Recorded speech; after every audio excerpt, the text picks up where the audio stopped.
Bismillahirrahmanirrahim. Assalamualaikum warahmatullahi wabarakatuh. Selamat pagi anak-anakku semuanya. Bismillah, alhamdulillah, wa syukurillah, ala nikmatillah, la hawla wa la quwwata illa billah. Bersyukur kepada Allah Subhanahu wa Ta'ala, yang mana pada kesempatan pagi hari ini kita diberikan kekuatan, iman, Islam, ihsan, serta diberikan kesehatan untuk bisa melanjutkan pembelajaran kita, yaitu dengan materi yang masih sama dengan pertemuan kemarin, yaitu kita hari ini melanjutkan di pertemuan kedua untuk pembelajaran tentang ilmu pengetahuan. Pertama, marilah kita syukuri bersama dengan bacaan hamdalah, alhamdulillahirabbil alamin. Shalawat serta salam tetap tercurahkan kepada junjungan kita Nabi Agung Muhammad SAW. Tentu yang kita nantikan adalah syafaatnya beliau besok di yaumil qiyamah. Mudah-mudahan kita semuanya termasuk umatnya Nabi Muhammad yang selalu mendapatkan syafaatnya. Kemudian sebelum kita mengawali belajar pada hari ini, marilah kita berdoa. Mudah-mudahan apa yang kita pelajari, apa yang kita baca, apa yang kita laksanakan hari ini dapat membawa manfaat untuk diri kita dan tentunya juga untuk orang lain. Bismillahirrahmanirrahim. Doa saya pimpin ala hadiniyah as-salihah bikulli syafa'ati Rasulillah sallallahu alaihi wasallam. Al-Fatihah. A'udzu billahi minasyaitonir rajim. Bismillahirrahmanirrahim. Alhamdulillahirabbil alamin arrahmanir rahim maliki yaumiddin. Iyyaka na'budu wa iyyaka nasta'in ihdinas siratal mustaqim siratal ladzina an'amta 'alaihim ghairil maghdubi 'alaihim waladdallin. Amin. Rabbi syrah li sadri wa yassir li amri wa hlul 'uqdatam min lisani yafqahu qawli. Rabbi zidni ilma warzuqni fahma. Amin amin ya rabbal alamin. Baik anak-anakku, kemarin kita sudah sedikit banyak membahas tentang ilmu pengetahuan, ya, tentang ilmu pengetahuan. Sebentar saya share dulu. Oke, sedikit banyak kita sudah membahas tentang ayat Al-Quran dan hadis tentang pentingnya mencari ilmu. Ya, tujuan mencari ilmu itu adalah yang pertama jelas untuk menghilangkan kebodohan, ya, dan yang kedua adalah kita untuk mengajarkan kepada orang lain. Jika kalian sudah punya ilmu, maka kalian berkewajiban untuk mengajarkan kepada orang lain. Tidak boleh untuk ilmu itu untuk diri sendiri, ya. Karena sebaik-baik manusia itu adalah yang bermanfaat untuk orang lain. Nah, ini langsung saya cepatkan aja karena ini sudah kita bahas kemarin, ya. Yang pertama tentang Quran Surat Ar-Rahman ayat 33. Yang kemudian yang kedua adalah Quran Surat Al-Mujadalah ayat 11. Kemarin juga sudah kita bahas satu persatu. Dan sedikit juga akan saya review atau saya ulangi untuk tentang tajwid, ya, tentang bacaan Al-Syamsiyah dan Al-Qamariyah. Karena kemarin setelah saya berikan tugas tentang bacaan Al-Qamariyah dan Al-Syamsiyah, banyak sekali di antara kalian yang masih belum memahami apa itu Al-Syamsiyah dan apa itu Al-Qamariyah. Maka dari itu nanti kita akan bahas soal yang 5 soal kemarin, nanti agar nanti kalau misalkan seandainya soal-soal yang seperti itu di ujian akhir nanti keluar, maka kalian bisa mengerjakan dengan baik. Kemudian langsung saja kita bahas, ya, sebelum kita membahas tentang soal-soal kemarin yang sudah kita berikan tugasnya, kalian perlu ingat, ya, bacaan Al-Syamsiyah dan Al-Qamariyah itu hurufnya dibagi dua. Jadi semua huruf hijaiyah itu dibagi dua. Yang satunya adalah punyanya Al-Syamsiyah, yang satunya punyanya Al-Qamariyah. Dan tentu perbedaannya juga sangat jelas. Kemudian memang sama-sama alnya, tapi cara membacanya pun berbeda. Dan ciri khasnya dari kedua bacaan itu yang paling menonjol adalah satu, setelah al itu ada tasdid, ya, ada seperti ini, ya, ada tasdidnya, ada an seperti ini. Nah, kalau misalkan yang satunya Al-Qamariyah atau Izal Qamariyah itu tidak ada tasdidnya. Itu perbedaan yang sangat mudah dipahami, ya. Kalau kalian menjumpai seperti ini setelah alif, kemudian lam, kemudian ada huruf tasdid, kemudian setelahnya itu kalau lebih yakin lagi hurufnya ini adalah huruf ini yang ada di sini. Nah, Kalau misalkan huruf nun kita cari, ini ada huruf nun, berarti ini jelas. Setelah alif lam, kemudian ada tasdid, kemudian huruf nun, dan huruf nun itu adalah kita cari di sini adalah huruf al-samsiyah, maka namanya bacaan idgham samsiyah atau al-samsiyah, ya. Seperti itu. Dan ini juga sebaliknya, kalau misalkan ada alif lam, kemudian ada huruf kaf, maka namanya ini ada kaf, ketemu ya, alif lam ketemu huruf kaf, tidak ada tasdid, maka bacaannya dinamakan izhar qamariyah. Jelas, ya. Jelas, izhar itu artinya jelas. Kalau idgham itu adalah artinya memasukkan atau di lafadznya persiapan untuk mengucapkan nunnya. Alif lamnya hampir tidak dibaca, ya, tidak dibaca. Jadi binnas, annas kalau misalkan dipotong annas. Jadi mulut kita itu sudah mempersiapkan untuk melafadzkan huruf nun. Bukan al-nasi, tapi yang betul adalah an-nasi, seperti itu. Ya, itu sedikit tentang review tentang kemarin. Nah, ini salah satu penjelasannya. Dan yang kalian perlu pahami,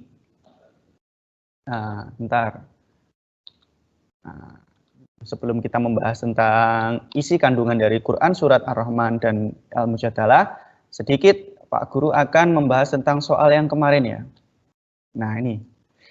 Pertama adalah soal pilihan dan esai tugas yang Pak Guru sampaikan kepada kalian. Dan soal itu sama seperti apa yang saya jelaskan ya. Kita bahas satu persatu. Pak, kenapa kemarin saya salah? Pak, kenapa saya kemarin gini dan begitu? Banyak sekali pertanyaan dari kalian untuk dibahas. Ya, oke. Pak Guru hari ini akan membahas supaya kalian nanti jika menjumpai soal-soal seperti ini ataupun kalian membaca Al-Qur'an, kalian tidak salah ya, membedakan antara bacaan Al-Qamariyah dan Al-Samsiyah. Baik, yang pertama ini bismillah kita hitung ya. Yang Pak Guru maksudkan adalah yang dimulai adalah dari ayat 1 sampai ayat 15 saja. Baik, bismillahirrahmanirrahim. Ada berapa hukum bacaan Al-Qamariyah dalam surat ini? Nah, kita hitung coba. Coba kalian kemarin menjawab berapa? Ada yang menjawab 8, ada yang menjawab 7. Ini buktinya ini. Nah, ya. Ini Pak Guru punya analisisnya. Ini dari soal kalian, ini pilihan. Ada berapa hukum bacaan Al-Qamariyah dalam surat ini?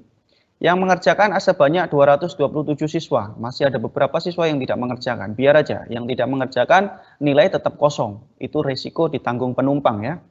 Resiko ditanggung penumpang. Ya, oke.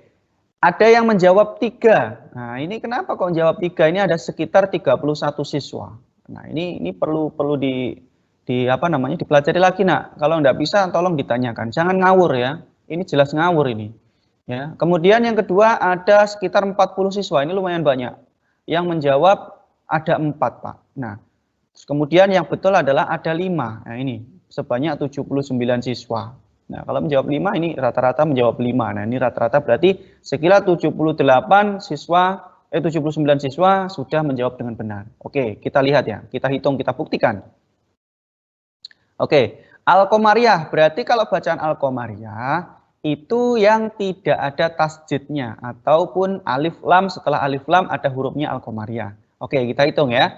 1, Al-A'la ya, ini 1. Kemudian ini bukan, ini Al-Samsiyah 1 ya, 1.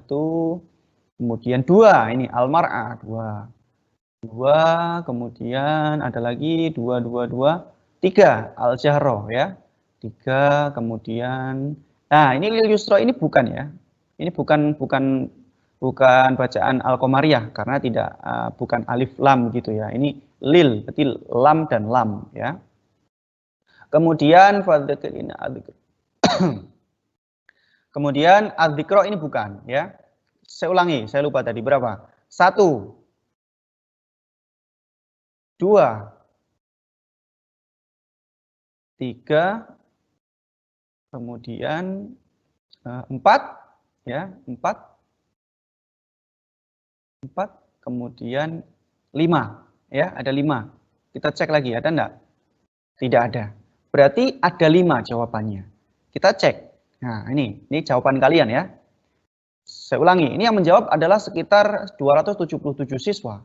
Yang sudah menjawab benar 79, hanya 28% ya. Ya, Pak Guru menginginkan kalian betul gitu kan, dan banyak yang menjawab 8 ini ya. Ini dari mana? Nah, itulah. Jangan hati-hati ya, harus diperhatikan. Nah, ini oke. Nomor 1 selesai ya. Jadi bacaannya adalah ada 5. Ini kalau kalian ada yang bertanya, Pak, saya kenapa salah dan kenapa saya jawaban saya kok sedikit gitu ya. Ya seperti ini. Ya, seperti itu. Oke ya. Oke. Sekarang kita lanjut ke nomor 2. Nomor 2 pertanyaannya apa? Sama ya. Ada berapa hukum bacaan al-samsiyah? Nah, bacaan al-samsiyah di surat yang sama, di surat Al-A'la ayat 1 sampai 15 bukan termasuk bismillah. Bismillah kita tidak hitung ya. Ayat 1 sampai ayat 15 kita hitung. Satu persatu ya. Ada berapa bacaan al-samsiyah? Al-samsiyah kan ada tasdidnya ya. Alif lam, setelah alif lam ada tasdid. Oke, kita hitung. 1. Alladzi. Pak, kenapa ini apa namanya? Bisa dikatakan al-samsiyah? Iya. Karena ini alladzi ini adalah alif lam ya. Lam itu adalah hurufnya siapa? Hurufnya al-samsiyah kan? Kita cek apakah benar hurufnya al-samsiyah. Kita cek ya. Nah, al-samsiyah. Sorry. Nah, al-samsiyah ada huruf lam enggak? Nah, ini ada.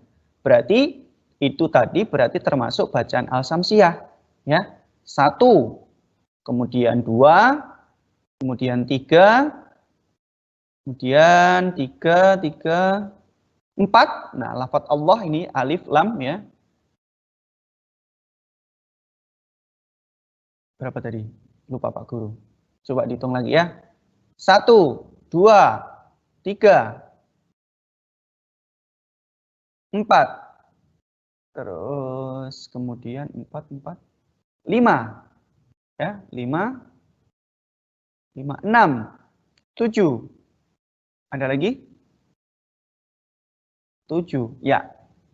Jawabannya adalah ada 7. Nah, ini kalian sudah rata-rata sudah 82 siswa, tapi masih belum ada 30% yang menjawab benar ya.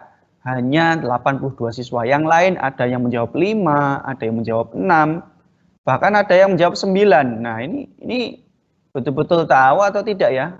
Nah, menjawab 9 ini. Tolong betul-betul hati-hati. Baik, kita lanjut. Berikutnya adalah di nomor 3. Ada berapakah? Nomor 3. Ada berapakah huruf idgham samsiyah? Nih, alhamdulillah sudah sekitar 266, 96%. Artinya berarti soal ini sangat mudah dan kalian sudah bisa memahaminya. Tetapi sekali lagi, masih ada siswa 3 menjawab 17, 16 itu ada 1 siswa, ada 2 siswa, 15. Siapa orangnya? Tidak saya sebutkan ya. Pak Guru tahu itu siapa. Tapi tidak saya sebutkan siapa namanya, tapi hanya saya kasih analisis saja seperti ini ya. Kemudian ada berapakah jumlah huruf idhar qamariyah? Nah, sudah saya sampaikan Pak Guru tadi. Huruf hijaiyah yang ada 28 itu dibagi 2. Ya, berarti ya 14 sama 14 ya sudah jelas. Tidak saya suruh menyebutkan, tapi cuma jumlahnya berapa dan ini sudah 270 dan masih ada yang menjawab salah. Seperti itu. Artinya ini nggak tahu apakah ngawur ataupun memang belum tahu. Nah, kalian harus bertanya kalau tidak tahu ya, bertanya teman satu grup dan membaca buku PDF. Buku PDF kan sudah di-share. Ya, kalau misalkan kalian belum punya sekolah belum meminjamkan buku paket ya, mohon bersabar. Karena kondisi Covid ini tidak segampang apa yang kondisi normal seperti biasa. Mengatur jadwal dan memilah dan memilih buku-buku yang ada yang hilang, ada yang mungkin rusak, itu harus kita perbaiki ya dari perpustakaan. Baik, oke, lanjut. Di nomor terakhir, di nomor 5. Ini juga sangat mudah sekali. Kenapa? Saya pengen kalian mengetik atau latihan menulis. Ya, saya maksudnya adalah jangan disingkat. Ini perintahnya adalah tulisan tidak boleh disingkat. Dan sudah sekitar 277 tanggapan, artinya sudah kalian menjawab 277 itu rata-rata menjawab benar, ya, menjawab benar. Dan ini sudah saya cek, tetapi ya sekali lagi, nah lihat ini ada jawaban yang salah, ini tidak sesuai dengan apa yang ada di buku, ini tidak membaca ya. Kemudian ada lagi enggak ya? Nah, kalau seperti ini oke boleh, tetapi yang saya maksudkan adalah lihat kalian itu fokus kepada pertanyaan nak ya, jangan membuat sebuah kesimpulan sendiri. Kalau pertanyaannya adalah tulislah arti dari nasihat Imam Syafi'i di bawah ini, berarti kalian artikan ya. Artikan. Misalkan pertanyaannya adalah tadi kemarin ini. Loh, berarti kalau arti dari syair ataupun apa namanya itu petuah dari Imam Syafi'i ini ya, menyimpulkan bahwa mencari ilmu itu syaratnya ada beberapa, ada 6 ya. Nah, kalian artikan, tidak perlu kalian langsung meringkas begitu, tidak perlu, tapi kalian artikan. Tetapi Pak Guru betulkan karena kalian sudah memahami itu. Misalkan ada yang langsung menyimpulkan atau memberikan ringkasan itu boleh, tetapi sesuai perintah. Nah, kalau tuliskan arti berarti tulislah arti itu untuk pembelajaran ke depan. Tetapi ini semua saya betulkan karena kalian sudah menjawab dengan sudah sesuai lah seperti itu ya. Kalau seperti ini kan sebenarnya bukan arti, tetapi ini adalah makna dari ayat tersebut, dari apa namanya, makalah ataupun petuah dari Imam Syafi'i. Oke, nah ini salah ketik atau apa ini, ahilan, nah seperti itu. Jadi belum sempat selesai ya. Mudah-mudahan hanya salah ketik ataupun salah pencet ya. Tapi Pak Guru kalau seperti ini juga tidak ada toleransi ya, harus diperbaiki. Nah seperti itu. Makanya kalau kalian nah ini juga sama, barang siapa yang begitu kan, artinya ini belum selesai ngetik sudah kepencet. Jangan sampai kalian salah dalam urusan teknis mengerjakan. Makanya Pak Guru juga menyarankan kalau kalian mengerjakan usahakan pakai laptop. Kemudian kalau misalkan itu tidak ada esainya, bisa menggunakan HP ya. Baik, seperti itu. Sampai saat ini saya kasih tahu ya, yang mengikuti pembelajaran PAI saat ini adalah sekitar 198. Kemarin sudah saya sampaikan ke semua kelas dan ke semua wali kelas bahwa hari ini tetap wajib mengikuti pembelajaran secara aktif, secara daring dan sesuai dengan jadwal. Kalau misalkan hari ini banyak sekali siswa yang tidak mau mengikuti ya, monggo silahkan saja ya. Resiko nanti kalau tidak paham, tidak mengerti, maka kalian akan merasakan sendiri resikonya. Ya, mungkin seperti itu pembahasan tentang sedikit dari beberapa soal-soal yang tugas yang kemarin. Sekarang kita akan melanjutkan tentang pemahaman dari ayat Quran surat Al-Mujadalah sama Ar-Rahman ya kemarin ya. Ar-Rahman sudah, sekarang Al-Mujadalah. Baik, Pak Guru hari ini tidak lama ya, nanti singkat saja karena meneruskan materi yang kemarin. Nah, sekarang kita bahas tentang memahami ayat Al-Quran dan hadis terkait tentang Quran surat Al-Mujadalah ya. Quran surat Al-Mujadalah ayat 11 yaitu apa isi kandungannya surat Al-Mujadalah. Maksudnya bagaimana ya? Karena ini temanya adalah menuntut ilmu, maka kalian yang harus kalian lakukan adalah memahaminya adalah perintah untuk menuntut ilmu setinggi mungkin. Ya, jelas sekali ya. Kenapa kalian disuruh sekolah? Kenapa kalian disuruh membaca Al-Quran? Kenapa kalian disuruh memahami, belajar dan lain-lain sebagai banyak sekali ilmu-ilmu? Itu ya ada karena ada perintahnya, nak. Dan perintah itu sudah dijelaskan dalam Al-Quran dan ada beberapa hadis juga gitu loh. Ada hadis menyampaikan yaitu tolabul ilmi fardhatun ala kulli muslimin wal muslimatin. Artinya mencari ilmu itu adalah wajib bagi muslim laki-laki dan perempuan. Ya, apakah yang tidak muslim tidak wajib, Pak? Ya intinya adalah karena ini adalah ajaran Islam, maka yang dituliskan adalah semua orang Islam. Sebenarnya secara garis besar adalah Islam ataupun tidak Islam semuanya adalah wajib mencari ilmu. Ya, kalau orang yang sudah mencari ilmu insya Allah akan mempunyai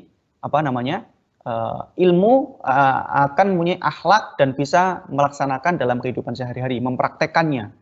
Seperti yang saya sampaikan kemarin, akhlak itu harus ditempatkan di atas ilmu. Tidak hanya kamu pinter tetapi tidak punya akhlak. Ya, ini penting sekali. Seperti yang saya sampaikan di grup-grup kelas kalian, ketika kalian bertanya kepada Bapak Ibu guru, kemudian ngechat, WA ataupun menelpon, usahakan dengan menggunakan bahasa komunikasi yang baik. Pertama salam, ya. Kalau orang Islam jelas salam itu adalah tujuannya memberikan ucapan selamat dan keselamatan ya. Selamat memberikan assalamualaikum keselamatan atas kamu. Nah, kalau kamu mendoakan Pak Guru, berarti Pak Guru akan mendoakan kamu. Kecuali kalau misalkan di WA, banyak sekali siswa yang salam, nah itu mungkin sudah saya jawab dalam hati, tidak perlu saya tulis, insya Allah itu sudah dapat nilai ibadah untuk kalian. Karena apapun niat kalian untuk memberikan keselamatan kepada orang lain, insya Allah akan selalu dicatat ya. Kecuali kadang-kadang kalau memang Pak Guru biasanya ada waktu senggang dan tidak ada WA banyak sekali, pasti akan membalas dengan ucapan waalaikumsalam. Tetapi ketika banyak WA, siswa sedang komunikasi, kemudian sedang bimbingan, sedang menanyakan ini dan itu, ya kadang-kadang tidak saya balas waalaikumsalam, tapi tetap saya jawab dalam hati Pak Guru, waalaikumsalam warahmatullahi wabarakatuh. Itulah pentingnya ucapan salam, karena menjawab salam itu adalah wajib, mengucapkan salam itu sunnah, tapi menjawab salam itu adalah wajib. Meskipun kalian mendengar tetangga kalian, misalkan tetangga kalian tok tok tok tok, bukan mengetuk rumahmu ya. Tok tok tok, assalamualaikum, kamu dengar, jawablah dalam hati waalaikumsalam. Kalau tahu kamu keluar, orangnya nggak ada, orangnya gimana, dikasih tahu. Tapi kalau misalkan sudah ada orangnya, kamu cukup jawab waalaikumsalam dalam hati. Oke. Kemudian yang kedua, perintah untuk selalu beriman kepada Allah. Jelas ya, iman kemarin apa definisi iman? Meyakini dalam hati, mengucapkan dalam lisan, dan melakukan dalam perbuatan. Dari ketiga itu adalah kalian harus lakukan semuanya, tidak boleh hanya mengucapkan tok ya. Oh ya Pak, ini nggak boleh, ini boleh. Hanya mulutmu saja, tetapi perilakumu tidak, ya seperti itu.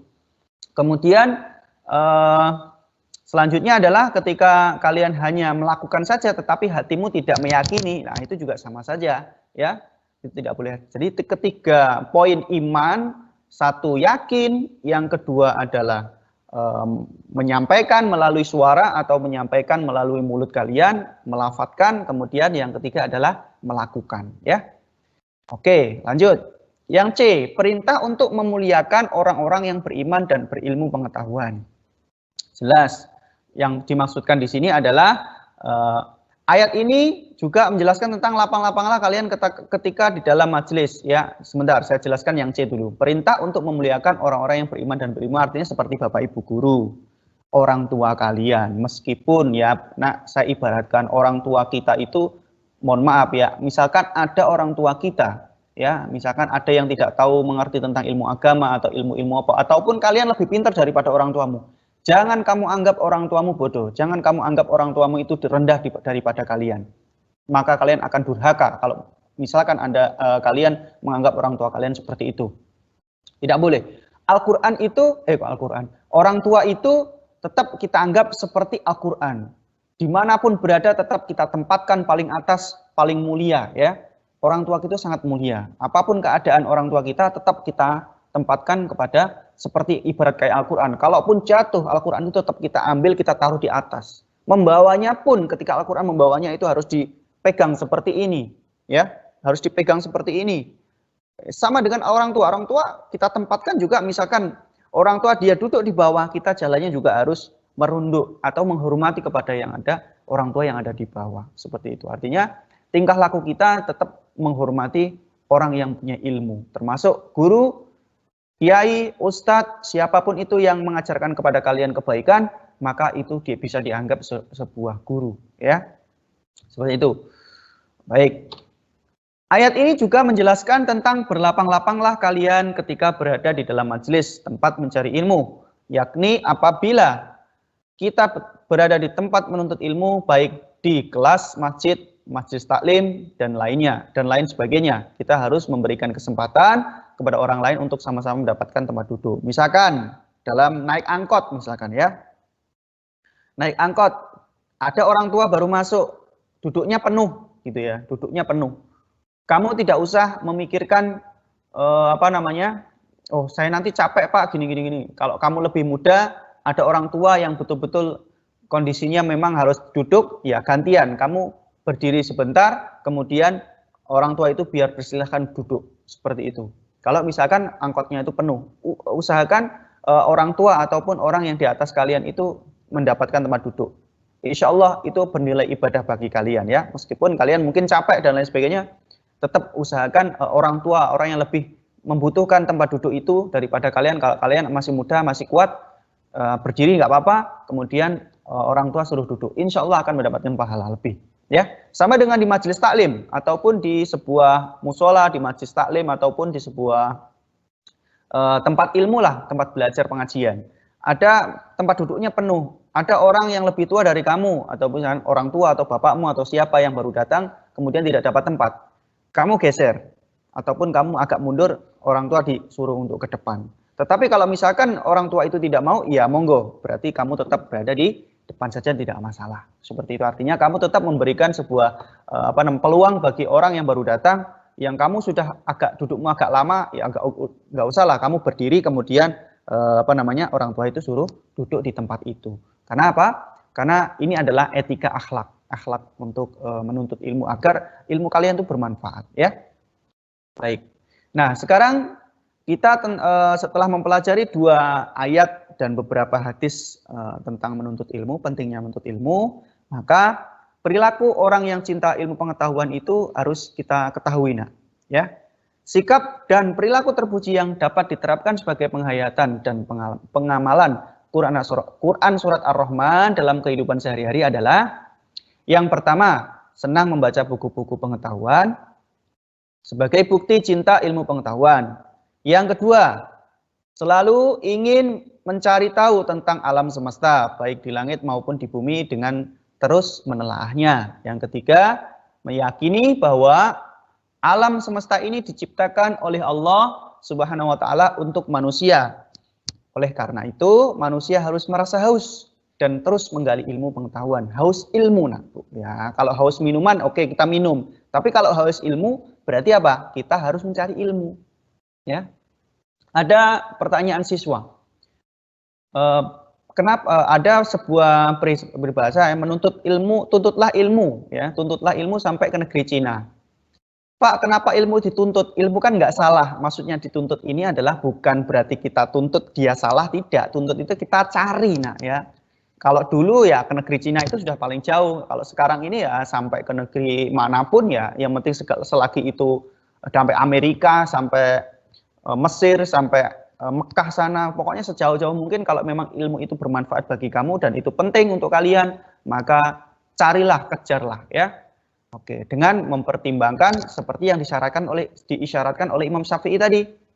Dalam sebuah soal jawaban tadi, ada 6 tadi, termasuk biaya. Kalau ada biayamu ya pergi kuliah ke luar negeri tidak ada masalah. Tapi kalau nggak ada biayamu lebih ya kuliah di Indonesia juga tidak ada masalah. Sekolah di Indonesia juga sudah sangat bagus sekali, ya.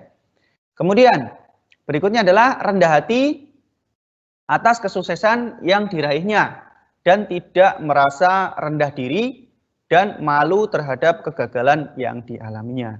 Artinya semakin tinggi ilmu, semakin rendah sikapmu, artinya bukan rendahan bukan direndahkan, bukan, artinya rendah ini adalah tidak tidak merasa sombong. Woi, saya lo pinter, saya lo juara ini, masa saya kayak gitu aja nggak bisa. Nah, itu hal-hal yang beda. Bercanda dengan serius itu berbeda, ya, berbeda sekali. Kemudian seperti saya ibaratkan, tahu padi, kalau kalian belum tahu padi silahkan di browsing, ya. Padi atau tanaman padi sebelum kita makan menjadi beras, menjadi nasi, itu kan namanya padi, ya, tanaman padi. Tanaman padi itu ketika dia baru muncul, masih muda, masih kecil, itu masih ndangak ke atas begini, masih nongol ke atas. Ketika sudah tua, sudah berisi berasnya, itu semakin merunduk. Nah, ini bisa diambil kesimpulan atau perumpamaan bahwa semakin orang tinggi ilmunya bukan semakin sombong, tetapi semakin rendah hati, rendah diri, begitu, ya. Semakin merendahkan dirinya agar tidak kelihatan orang itu sombong, ya. Jelas sekali orang yang kelihatan sombong itu biasanya kosong isinya, ya. Ya, seperti padi tadi. Padi itu kalau kosong isinya dia akan ndangak ke atas begini. Tapi kalau ketika dia sudah berisi, dia akan lentur dan dia akan turun ke bawah. Seperti itu. Baik, kita lanjutkan, ya. Nah, berikutnya adalah ketika tadi adalah Quran surat Ar-Rahman, sekarang Quran surat Al-Mujadalah ayat 11. Pertama adalah memiliki rasa ingin tahu yang tinggi dan berusaha untuk mendapatkan pengetahuan tersebut. Yang kedua, bersikap sopan saat belajar dan selalu menghargai dan menghormati guru. Yang ketiga, senang mendatangi guru untuk meminta penjelasan tentang ilmu pengetahuan, selalu menyeimbangkan ilmu pengetahuan yang dimilikinya dengan keyakinan terhadap kekuasaan Allah Subhanahu wa taala. Oke, selesai ya. Ini sedikit review ataupun mengulang dari pelajaran kemarin yang belum selesai. Mudah-mudahan dengan belajar pentingnya ilmu pengetahuan ini dari Al-Quran Surat Ar-Rahman dan juga Al-Quran Surat Al-Mujadalah dan hadis-hadis tentang ilmu ya yang sudah dijelaskan di atas, dan juga makalah ataupun syair ataupun petuah dari Imam Syafi'i itu juga perlu harus kalian ketahui. Ada 6 syarat untuk mencari ilmu. Di antaranya adalah mencari ilmu itu harus sabar, membutuhkan waktu yang lama, tidak singkat. Nah ya, kalau misalkan hari ini kalau kamu belum paham, ya bersabarlah. Mungkin hari esok kamu akan bisa memahami.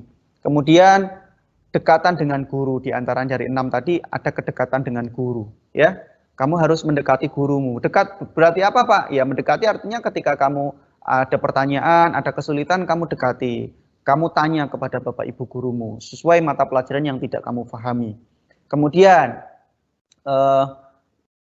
bulghah ataupun bahasa Arabnya bulghah ya. Ataupun membutuhkan biaya ya. Untuk beli buku, untuk beli pulpen, untuk perjalanan dan lain-lain itu membutuhkan biaya, dan mencari ilmu itu juga butuh biaya, begitu. Tidak semena-mena kita hanya sekedar datang dan pergi begitu saja, tidak. Meskipun sekolah sudah digratiskan oleh pemerintah, tetapi kamu juga perlu membutuhkan beli buku, beli pulpen, beli alat tulis, beli dan macam-macam yang berkaitan tentang ilmu pengetahuan itu. Gitu ya. Baik, mungkin saya kira Pak Muhib sedikitnya menjelaskan tentang itu, dan sampai saat ini peserta yang ikut hadir adalah 201. Padahal untuk siswa kelas 7 itu ada sekitar 300-an ya, 300 lebih. Kalau yang agama Islam mungkin sekitar 290-an ya, tidak 300 ya, atau mungkin ya kurang lebih 300. Dan ini hampir 100 siswa tidak mengikuti. Ya, hari ini akan saya download absennya dan akan saya cek siapa yang tidak hadir, dan jelas nilai sikapnya akan saya kosongi yang tidak hadir ya, nilai sikap. Kalau kehadiran itu termasuk nilai sikap ya. Dan itu nilai sikap itu sangat mempengaruhi, karena kalian nilai pengetahuan ya, nilai keterampilan, nilai sikap, kemudian nilai sikap, kemudian nilai apalagi sosial, kemudian nilai PTS dan PAS atau nilai akhir tahun nanti. Itu yang dimasukkan ke rapot ada 6.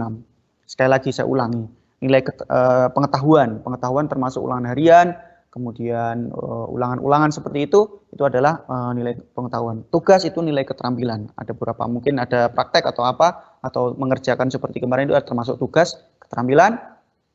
Kemudian nilai sosial, kemudian sikap spiritual, nilai sosial termasuk mungkin saya ambilkan dari absen juga ya. Karena ini termasuk, karena kita tidak bisa bertatap muka nak ya.